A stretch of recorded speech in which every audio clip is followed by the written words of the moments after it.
Levelin 2023 është bo ushtrues detyre i drejtorit Kekut. Dhe del ministra, përveç që thët pavërteta, keni pavërtet shumë e madhe. 73 milion euro, kontrata me vlerë. Po, nga e cila Macedonia thët se do të përfitojmë 173 milion euro.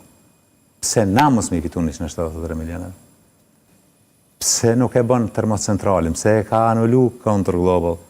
Te këshon pas na termocentralin tonë, na i këshon fitu 173 milion euro, bruto kanë thonë. E ki zyrtarisht hyrë në faqe tyne EMV, qa është energji e Macedonisë Veriore.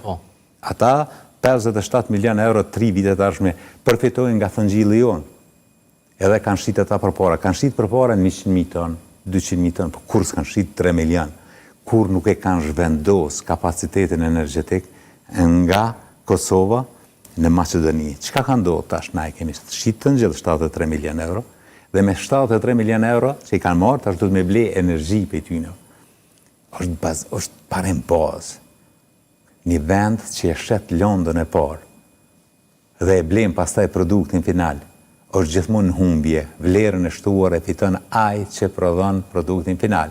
Unë e poshtë edhe reagimet që është një... Në këto vendimaret në ekzekutiv të qeverisë në detyrë keni paralemruar edhe kallëzim penal? Po, kallëzim penal, vazhdimisht po shkelet kushtetuta. Vazhdimisht po shkelet... A është veç paralemrem, apo? Jo, do të ndodhë. Nëse nuk ka ndodhë, sot do të ndodhë 2-3 ditë arshme. Nëse jemi të umarë me këtë punë, unë sot nuk kam pas kohë me umarë personalisht me këtë temë, po besoj që nesër do të kemi ma shumë qarësi, do të merrem vazhdimisht, do të identifikojmë gjitha vendimet cilët na e pretendojmë se janë në shkelet ligjit për qeveri. Mos harro, me ligjin për qeveri, qeveria Kosovës nuk ka drejt me nda asë një mjetë tjetër përveç asaj që është e parapame me bugjet.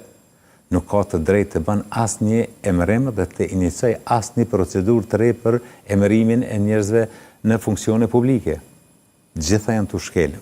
Për mene nuk e thash veç për me thonë, asë për me fy, asë ofendu dikon. E kanë bo ligjet e Kosovës, e kanë bo kushtetutën e Kosovës po qavër. Po e marrën vetëm ato pjesë që ju konvenon. E një vend që kushtetuta e zgjedhë që nën pik, e respektën e që nën jajës është mon kushtetut, edhe aje nuk është mon shtet. Dhe këne po përbalëmi me këtë citatë. Ju, me PDK-n, dukeni të unifikuar me veprime, brenda Kuvendit Kosovës. Me LDK-n jo? Ne i kemi qëllim, i takon LDK-s format e veta qysh ata dojnë me bo luftën politike. Ne po pajtohemi në këtë projekt, ne shihet që jemi bashkë në sfidimin e shkeljes kushtetuse.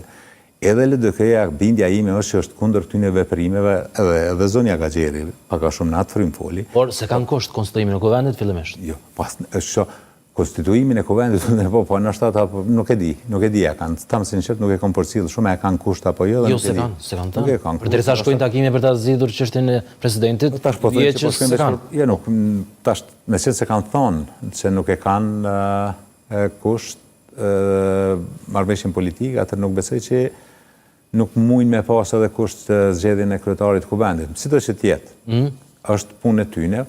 Ne e vlerësojmë se duhet me vazhdu sensibilizimi edhe në këtë formë që është të bo Partia Demokratike e Kosovës, edhe që është të bo alianca me shku ditë për ditë dhe me përkujtu se rregulloria e Kuvendit thë se çdo 28 orë. S'po thirret çdo 28 orë. Do të jeni sërish nesër në hapësirat e Kuvendit? Po, si duket po. Me gjënë se këto aktivitete koordinohen nga grupi parlamentar, po shihet qarë se po, se rregulloria e Kuvendit thët 48 orë. Nuk mund është te me thonë, unë po besoj që ligji nuk është mirë. Nuk ka marrë në demokraci, nuk ka një shtet ligjor. Nëse ligji thot. Edhe kjo rregullore është miratuar në 2022 në nga lëvizjave të vendosje. Nga 80 deputet, dhe duhet, votoj, po. Po, veç, kush e ka posë shumicën?